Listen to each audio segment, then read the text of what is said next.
Hari ini kita masuk di hari yang ke-39 dengan tema firman Tuhan yaitu kemalasan. Ya, jadi sebelum kita meninggalkan tahun ini saudara, kita mau diingatkan kembali, kita mau diingatkan lagi oleh firman Tuhan.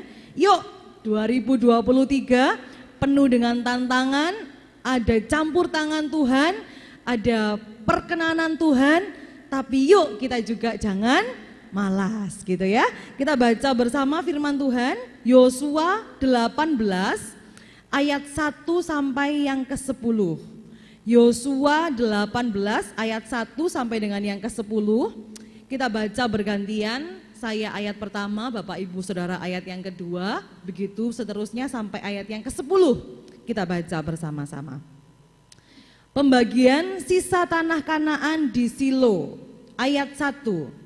Maka berkumpullah segenap umat Israel di Silo, lalu mereka menempatkan kemah pertemuan di sana, karena negeri itu telah takluk kepada mereka. Ayat 2, 1, 2, 3.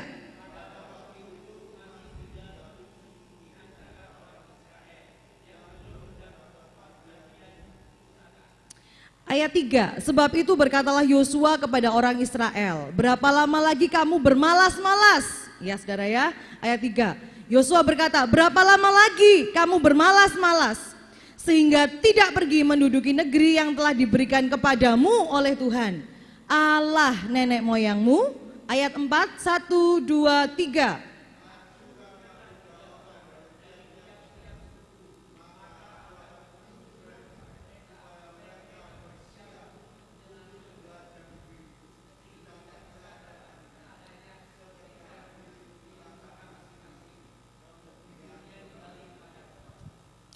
Sesudah itu mereka akan membaginya di antara mereka menjadi 7 bagian. Suku Yehuda akan tetap tinggal dalam daerahnya di sebelah selatan, dan keturunan Yusuf akan tetap tinggal dalam daerahnya di sebelah utara. Ayat 6, 1, 2, 3.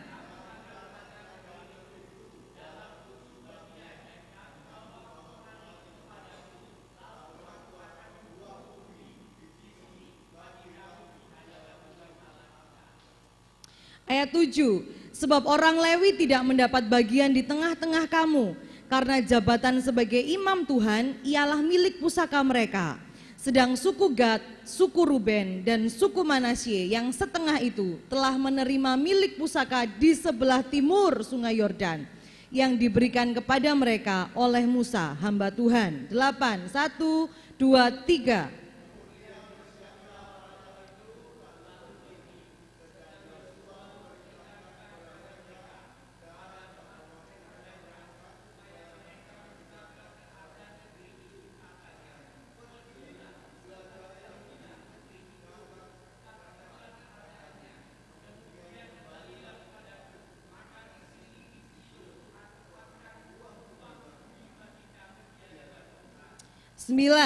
Orang-orang itu pergi dan berjalan melalui negeri itu.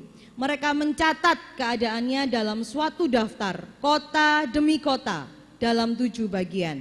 Lalu kembali kepada Yosua ke tempat perkemahan di Silo. 10 kita bersama-sama, 1, 2, 3. Lalu Yosua membuang undi bagi mereka di Silo, di hadapan Tuhan. Dan di sanalah Yosua membagikan negeri itu kepada orang Israel sesuai dengan pembagian mereka. Malas, ya Yosua marah, sampai kapan engkau bermalas-malasan, firman Tuhan. Nah, jadi kalau saudara tahu, Silo itu adalah ibu kota keagamaan, begitu ya, ibu kota keagamaan bangsa Israel selama 300 tahun sebelum pindah ke Yerusalem. Nah, itulah sebabnya kenapa Yosua membagi-bagikannya, ada kemah pertemuan di sana, dan di hadapan Tuhan itu dibagi-bagikan tanah pusaka, yaitu di kota Silo, di daerah Silo. Nah, hari ini kita belajar tentang kemalasan, saudara. Kalau kita sebagai anak muda mungkin sangat sering mendengar kata-kata yang rame gitu ya. Anak muda sekarang gampang sekali untuk berkata mager gitu ya, nggak mau ngambil makanan, nggak mau ngambil minuman, nggak mau pergi keluar rumah. Kenapa? Mager, saudara ya. Mager itu apa? Males gerak. Nah, ini salah satu bahasa lain temennya malas, kemalasan. Kemalasan ini sangat mudah, bahkan saya percaya setiap kita yang ada di sini, yang duduk di gereja ini, atau yang ada di rumah itu pernah merasakan yang namanya malas. Nah, saudara jangan salah bahwa kemalasan ini digunakan setan juga untuk menjatuhkan kita sebagai orang percaya. Makanya firman Tuhan ini datang. Bahkan Yosua pun marah bagi bangsa Israel karena kemalasan. Jadi kemalasan ini bukan suatu hal yang kelihatan wow, yang kelihatan mencolok gitu ya. Seperti orang membunuh misalnya, orang mencuri, orang berzina misalnya, itu kan kelihatan saudara ya. Tapi malas ini kan enggak kelihatan bentuknya. Bentuknya enggak kelihatan, tapi ini menjatuhkan kita, menghancurkan kita semua. Hari ini kita mau lihat bersama apa penyebab kemalasan. Kalau kita lihat dari pasal ini, kita bisa lihat 3 hal. Bisa juga yang pertama penyebab kemalasan itu adalah kelelahan, betul saudara ya. Jadi kalau kita sudah melakukan pekerjaan yang banyak, pekerjaan yang sangat menumpuk, sehari-hari mengerjakan itu kita lelah. Akhirnya ketika kita diminta untuk mengerjakan hal yang sama atau mungkin hal yang baru, kita males gitu ya. Wah, saya males untuk mengerjakan ini lagi. Sama dengan bangsa Israel. Mungkin mereka juga mengalami kelelahan karena mereka berperang terus. Ketika mereka masuk Kanaan sampai pasal 18 itu sudah sekitar 7 tahun saudara. Sudah sekitar 7 tahun mereka berperang merebut tanah Kanaan dan 7 suku belum terebut. Jadi mungkin lelah gitu saudara ya, ada rasa lelah yang menyebabkan mereka malas. Itu yang pertama, itu juga bisa terjadi bagi kita orang percaya, lelah. Yang kedua itu terlalu percaya diri. Nah ini saudara, kalau kita lihat kisah ini mirip kisah apa saudara? Kisah ketika Musa mengutus 12 pengintai, betul ya? Karena di sini Yosua menyuruh, ayo suku-suku kasih 3 orang, maju lihat tanah yang akan kita duduki, kan seperti itu. Bedanya apa? Ketika 12 pengintai, mereka ini bersungut-sungut. Artinya mereka ini pesimis ya kan, bisa enggak ya saya merebut tanah yang besar ini, tanah yang penuh dengan susu dan madu, tanah yang orangnya kuat-kuat, raksasa-raksasa, kota-kota berkubu, saya bisa enggak ya? Mereka bersungut-sungut karena mereka pesimis. Tapi bedanya yang kedua ini, mereka ini malas.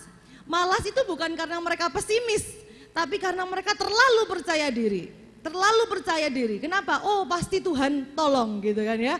Pasti Tuhan tolong ini saudara. Pasti Tuhan kasih kok bagian ini buat kita, suku 7 suku. Jadi mereka malas untuk mengerjakan. Ya wes saya diem saja. Saya duduk saja menikmati bagian yang sudah ada. Tanpa saya harus berperang, mungkin Tuhan akan kasih. Kan gitu saudara ya. Jadi terlalu percaya diri. Yang ketiga yaitu mungkin menganggap pekerjaan itu adalah kutuk. Ini buat kita saudara. Mungkin ada sebagian dari kita yang menganggap, kenapa saya nggak mau kerja?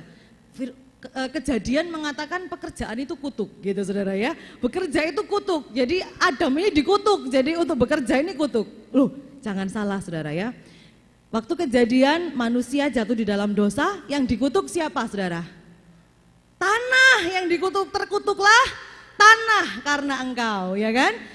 Jadi Adam harus bersusah payah bekerja. Jadi yang dikutuk itu bukan Adamnya, jadi atau pekerjaannya yang dikutuk, tanah yang dikutuk. Nah, kalau kita lihat pekerjaan itu bukan satu kutuk.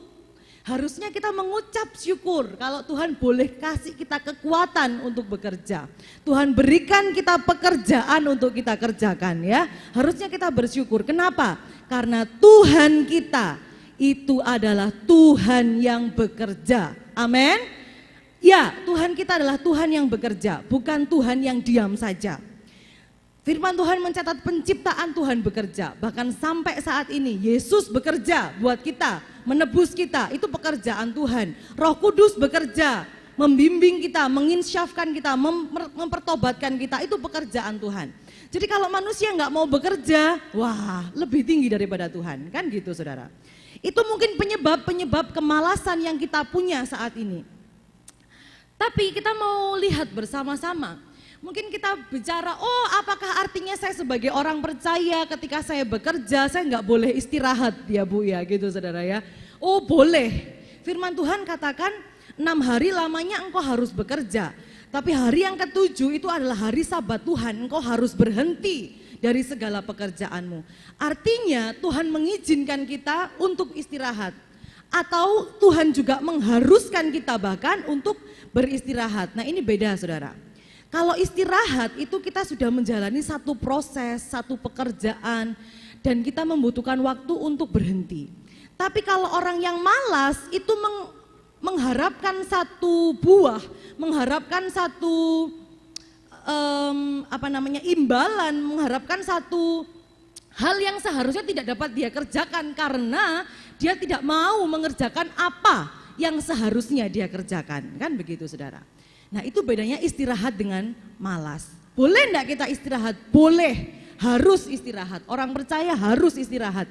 Enggak boleh kerja terus 7 hari dalam seminggu gitu saudara ya. Harus ada istirahat. Tapi kita tidak boleh malas. Karena Tuhan kita adalah Tuhan yang bekerja. Itu bedanya. Ciri-ciri orang malas bagaimana? Ciri-cirinya yang pertama, Amsal 6 ayat 6 dan 8 mengatakan demikian. Orang yang malas itu tidak membuat persiapan untuk masa depannya. Coba cek saat ini saudara. Sudahkah Bapak Ibu Saudara hari ini mempersiapkan hal-hal yang akan kita kerjakan, rencana-rencana untuk kita ke depan? Mungkin yang singkat saja 2023, sudahkah kita menuliskan rencana-rencana kita, menuliskan persiapan-persiapan kita? Jangan-jangan kita salah satu dari orang yang Amsal katakan pemalas saudara. Kalau kita tidak mempersiapkan apa yang seharusnya kita persiapkan. Itu yang pertama. Orang malas yang kedua cirinya seperti apa? Orang malas yang kedua itu cirinya adalah suka menunda-nunda ya, betul ya. Jadi kalau ada pekerjaan yang harusnya kita bisa kerjakan sekarang, oh nanti aja mungkin ada waktu. Harusnya kita bisa kerjakan saat ini juga selesai, oh nanti aja, besok aja mungkin masih ada waktu. Yang seharusnya hari ini kita bisa ke gereja saudara ya, ditunda, oh besok aja masih ada waktu bisa ke gereja kan gitu. Hari ini harusnya kasih persembahan, besok aja mungkin masih ada waktu. Hari ini harusnya melayani, minggu depan aja saya melayani, mungkin masih ada waktu. Nah ini contohnya orang yang malas saudara, menunda-nunda yang kedua. Yang ketiga Amsal 26 ayat 13 sampai 14 mengatakan apa? Orang yang malas itu cirinya adalah orang yang suka memberikan alasan, betul ya. Jadi kalau ada orang yang belum sukses, orang yang pekerjaannya gagal ditanya, kenapa pekerjaanmu kok belum sukses, dari dulu kok gini-gini terus gitu. Kenapa kamu kok nggak berusaha? Dia jawab apa? Tuhan belum buka jalan kan gitu ya. Belum ada mujizat ini. Oh atau mungkin saya seperti ini karena orang tua saya broken gitu saudara. Mungkin ini karena papa saya yang tidak pernah memberikan saya uang yang cukup atau memberikan saya contoh untuk bekerja dengan baik, makanya saya nganggur gitu saudara. Jadi ada saja alasan untuk membenarkan perbuatannya. Itu orang yang malas saudara. Kenapa hari ini enggak ke gereja? Oh hujan, soalnya hujan gitu saudara ya. Hujan padahal cuma gerimis tapi enggak ke gereja. Nah hari ini saya mau katakan, orang yang suka menunda-nunda atau orang yang suka beralasan itu adalah ciri-ciri orang yang malas. Kalau kita suka menunda, mungkin hari ini ada kesempatan tapi kita tidak lakukan. Dan kita katakan nanti mungkin ada, besok mungkin ada. Belum tentu saudara ya. Kita nggak tahu kalau 1 menit, 2 menit ke depan Tuhan panggil kita, habis kita saudara. Kita tidak bisa melakukan apa yang seharusnya kita kerjakan. Nah nanti kita akan lihat bersama mengapa kita sebagai orang percaya itu tidak boleh untuk menjadi seorang pemalas. Amsal 6 ayat 6 sampai 8 kita baca, kita lihat sama-sama ya. Saya bacakan bagi Bapak Ibu Saudara. Hai pemalas, pergilah kepada semut. Perhatikanlah lakunya dan jadilah bijak. Biarpun tidak ada pemimpinnya, pengaturnya atau penguasanya, ia menyediakan rotinya di musim panas dan mengumpulkan makanannya pada waktu panen. Saudara harusnya kita malu saudara ya, Bapak Gembala katakan harusnya kita malu. Kalau firman Tuhan membandingkan kita atau suruh kita belajar dengan hewan yang kecil, yaitu semut saudara.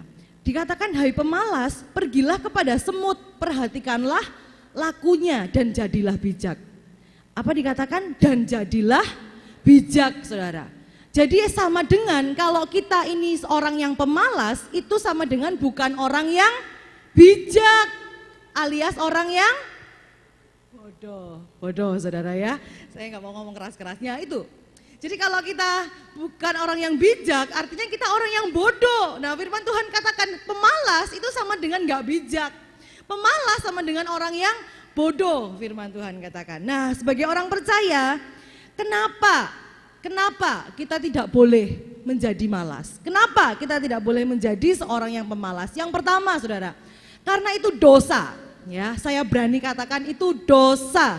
Coba senggol kanan kiri, bilang kanan kiri, jangan malas, itu dosa. Ya, jangan malas, itu dosa. Seperti tadi yang saya katakan saudara, kalau kita bohong, kalau kita nipu orang itu kelihatan kalau dosa. Tapi kalau malas, ini dosa yang tidak kelihatan. Ya, kenapa? Dosa itu dalam bahasa Yunani itu hamartia. Saudara boleh catat, boleh foto ya, hamartia. Hamartia itu artinya apa? Tidak sesuai sasaran, meleset dari sasaran. Nah, itu dosa. Jadi apapun yang meleset dari sasarannya Tuhan, meleset dari tujuannya Tuhan, itu dosa. Termasuk malas, saudara. Nah, tujuannya Tuhan dalam hidup kita itu apa? Yaitu supaya di dalam hidup kita, dalam pengiringan kita akan Tuhan, di dalam kehidupan keseharian kita, pekerjaan kita, keluarga kita, ibadah kita, itu memuliakan Tuhan. Nah, kalau kita seorang yang pemalas, tidak mungkin kita mempermuliakan Tuhan. Betul? Ya, mau bekerja, malas saudara. Di dalam keluarga, malas. Ibadah, malas. Doa, malas. Nah, gimana mau mempermuliakan Tuhan? Jadi ini sasarannya meleset saudara, dosa. Ingat, jangan malas karena itu adalah dosa di hadapan Tuhan. Amsal 18 ayat 9 mengatakan, orang yang bermalas-malas dalam pekerjaannya sudah menjadi saudara dari si perusak. Sudah saudara. Jadi kalau kita ini orang yang malas, kita sedikit-sedikit ini mager, sedikit-sedikit tidak mau mengerjakan apa yang seharusnya kita kerjakan, sedikit-sedikit menunda, kita ini sedang menjadi saudara dari si perusak. Nah, itu firman Tuhan katakan, kemalasan itu melanggar tujuan Allah bagi orang percaya, yaitu untuk melakukan pekerjaan yang baik. Jadi ketika kemalasan itu masuk dalam hidup kita, itu mengajarkan kita untuk melanggar firman Tuhan, untuk mengerjakan hal-hal yang baik yang seharusnya kita kerjakan bagi Tuhan. Efesus 2 ayat 10, karena kita ini buatan Allah, diciptakan dalam Kristus Yesus untuk melakukan pekerjaan baik yang dipersiapkan Allah sebelumnya. Ia mau supaya kita hidup di dalamnya. Lihat saudara, desain Allah dari semula untuk menciptakan kita, menebus kita, yaitu untuk melakukan pekerjaan yang baik yang sudah disiapkan Allah sebelumnya. Ia mau supaya kita hidup di dalamnya. Ketika kemalasan itu masuk dalam hidup kita, kita tidak akan bisa melakukan pekerjaan-pekerjaan baik yang harusnya kita kerjakan bagi kemuliaan nama Tuhan. Thomas Aquinas, seorang tokoh terkenal ya, seorang agamawan, salah satu agamawan terbesar dari agama Katolik pernah mengatakan demikian. Kemalasan sebagai kesedihan dalam hal kebaikan rohani, melalaikan untuk berbuat kebaikan. Kemalasan akan menjauhkan kita sepenuhnya dari perbuatan baik. Perbuatan baik adalah kehendak Allah bagi kita. Jadi ketika kita malas, tidak ada pekerjaan baik, tidak ada perbuatan baik yang dapat kita kerjakan. Jadi kalau kita mulai rasa malas, yuk kita doa ya. Kita berdoa jangan sampai kita malas, karena kita tidak akan menyenangkan Tuhan. Kita tidak akan mengerjakan perbuatan baik, tidak akan mempermuliakan nama Tuhan. Efesus 4 ayat 28, orang yang mencuri, firman Tuhan katakan, janganlah ia mencuri lagi, tetapi baiklah ia bekerja keras dan melakukan pekerjaan yang baik dengan tangannya sendiri. Lihat saudara, supaya ia dapat membagikan sesuatu kepada orang yang berkekurangan. Nah ini, Tuhan rindu kita mengerjakan pekerjaan-pekerjaan yang baik, tapi kita nggak mau bekerja, kan repot. Nah makanya firman Tuhan katakan, tetapi baiklah ia apa? Bekerja keras dan melakukan pekerjaan yang baik dengan tangannya sendiri, supaya ia dapat membagikan sesuatu. Jadi kalau kita mau membagi sesuatu, kita mau melakukan pekerjaan baik, kita mau mengasihi orang, itu harus dimulai dari diri kita sendiri. Harus dimulai dari diri kita sendiri yang semangat, setia melayani Tuhan, tidak malas, kan gitu. Amin, saudara? Itu firman Tuhan bagi setiap kita. Nah, ada satu kata yang menarik di dalam bahasa Ibrani, saudara. Boleh diingat-ingat ya, boleh dicatat, yaitu avodah. Apa, saudara? Avodah. Nah, avodah itu apa? Avodah itu kalau kita ngomong avodah itu mirip dengan kata apa Bapak Ibu Saudara? Avodah mirip dengan kata apa? Ibadah, betul ya? Avodah, ibadah. Nah, karena memang itu artinya. Jadi bahasa Ibrani itu ada yang namanya avodah. Avodah itu artinya beribadah, Saudara. Avodah itu artinya beribadah, melayani Tuhan, berbakti, itu avodah. Nah, tidak hanya itu, ternyata kata yang sama, avodah itu juga berarti bekerja. Nah, menarik saudara ya. Jadi firman Tuhan itu menyamakan kata yang sama digunakan untuk ibadah, kata yang sama digunakan untuk melayani Tuhan, kata yang sama digunakan untuk mempermuliakan nama Tuhan, itu kata yang sama juga digunakan untuk bekerja. Artinya apa? Ketika kita bekerja, itu kita sama dengan beribadah. Ketika kita bekerja, kita melakukan pekerjaan kita dengan baik, itu sama dengan kita melayani Tuhan. Amin. Ya saudara, maka dari itu tidak bisa kita hanya semangat di gereja, tidak bisa kita hanya semangat memuji Tuhan datang setiap minggu, tapi kita bermalas-malasan di pekerjaan kita. Tapi kita meninggalkan tanggung jawab kita sebagai orang tua misalnya, atau kita meninggalkan tanggung jawab kita sebagai anak, malas sebagai anak, disuruh tidak jalan saudara ya, itu tidak bisa. Karena kata yang sama, ibadah dan bekerja itu avodah.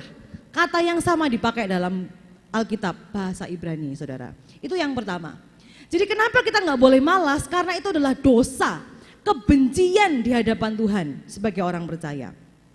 Yang kedua, kenapa kita nggak boleh bermalas-malasan? Kenapa kita tidak boleh menjadi orang yang malas? Karena itu menghalangi penggenapan janji Tuhan, ya. Yang kedua, menghalangi penggenapan janji Tuhan. Kita baca bersama di firman Tuhan yang tadi ayat yang ketiga. Sebab itu berkatalah Yosua kepada orang Israel, berapa lama lagi kamu bermalas-malas sehingga tidak pergi menduduki negeri yang telah diberikan kepadamu oleh Tuhan Allah nenek moyangmu. Lihat saudara ya. Jadi suku yang lain itu sudah mendapatkan bagian mereka. Tapi karena kemalasan, 7 suku ini belum mendapatkan bagian mereka. Yang padahal firman Tuhan katakan apa? Ayat 3, sehingga tidak menduduki negeri yang telah diberikan kepadamu oleh Tuhan. Kalau telah itu berarti sudah atau belum saudara? Sudah, betul ya. Jadi Tuhan ini sebetulnya sudah memberikan kepada kita. Tapi ketika kita itu malas, kita itu tidak dapat menggapai, tidak dapat menggenapi, tidak dapat menerima apa yang seharusnya menjadi bagian kita. Wah, cilaka saudara ya. Cilaka kalau kita sebagai orang percaya, Tuhan sudah sediakan janji Tuhan yang besar. Tuhan sediakan berkat-berkat Tuhan yang besar. Tuhan sudah sediakan hal-hal yang besar untuk kita kerjakan. Tapi karena kemalasan kita itu menghalangi kita untuk menerima itu. Itu yang kedua. Orang malas itu tidak akan menangkap buruannya, firman Tuhan katakan ya, Amsal 12 ayat 27. Orang malas itu tidak akan menangkap buruannya, tetapi orang rajin akan memperoleh harta yang berharga. Nah, tinggal kita pilih kita mau jadi orang yang mana.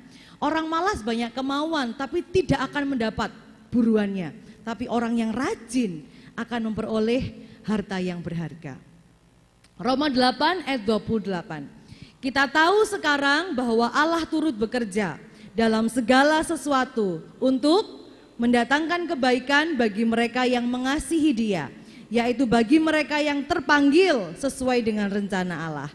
Firman Tuhan katakan apa saudara? Bahwa Allah turut bekerja. Artinya apa? Tuhan bekerja sendiri? Tidak. Kalau namanya turut bekerja, itu artinya apa? Bekerja bersama-sama. Nah, kalau Tuhan sudah berikan kita berkat janji Tuhan, itu tidak bisa hanya Tuhan yang bekerja. Roma 8 ayat 28 katakan, bahwa Allah turut bekerja, bersinergi. Ya saudara ya, bahasa Yunani itu sunergio, bersinergi, bekerja bersama. Jadi tidak bisa kita hanya berdoa Tuhan berikan janjinya, kita hanya berdoa Tuhan berikan kuasanya, tidak bisa, kita juga harus bekerja saudara. Kita juga harus melangkah, kita juga harus setia, tidak bisa kita bermalas-malasan duduk diam menanti janji Tuhan, tidak bisa saudara. Karena kalau kita mau menerima penggenapan janji Tuhan, kita harus melangkah dan tidak malas.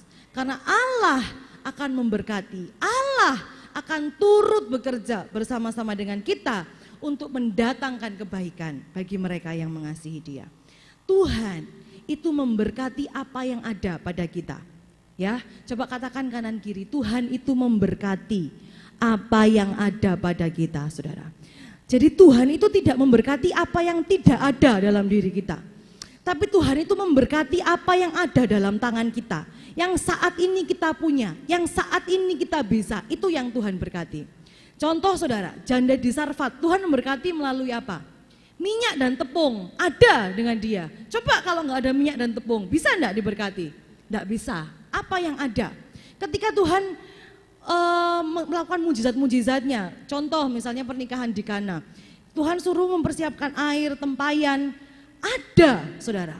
Apa yang ada dalam diri kita itu yang Tuhan pakai untuk kemuliaan nama Tuhan. Talenta-talenta yang ada, apa yang bisa kita kerjakan itu yang Tuhan berkati. Jadi kalau kita hanya diam, kita malas, kita tidak pernah memperbanyak kapasitas, tidak pernah belajar, tidak pernah memperbaiki diri, tidak pernah berusaha, apa yang akan Tuhan berkati saudara? Ya kan gitu. Nah maka dari itu kalau kita mau menerima janji Tuhan, kita mau menerima berkat-berkat Tuhan yang lebih banyak lagi, yuk kita jangan malas, tambah kapasitas, tambah kemampuan, supaya juga Tuhan tambah memberkati hidup kita. Amin. Ya, bahkan firman Tuhan katakan ketika perumpamaan talenta, Tuhan katakan apa? Tuhan bandingkan apa? Hai hambaku yang baik dan setia. Dan orang yang tidak mengembangkan talentanya, Tuhan katakan apa? Hambaku yang jahat dan pemalas dan malas, saudara. Nah, jadi orang yang malas itu sama dengan orang yang jahat dibandingkan dengan orang yang baik dan setia. Nah, kita mau jadi orang yang mana? Ketika Tuhan datang, kira-kira coba introspeksi diri kita saat ini. Kira-kira kalau Tuhan datang, Tuhan akan ngomong yang mana kepada diri kita? Tuhan akan ngomong, hai hambaku yang baik dan setia, atau Tuhan akan ngomong kepada kita, hai hambaku yang jahat dan malas, saudara ya.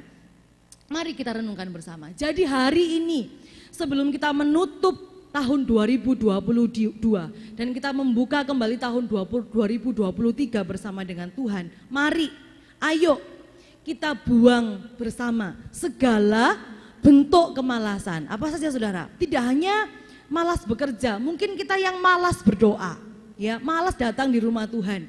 Ya ayo kita tambah lagi semangat untuk datang ke rumah Tuhan, datang berdoa. Kita terus menjadi tiang-tiang doa.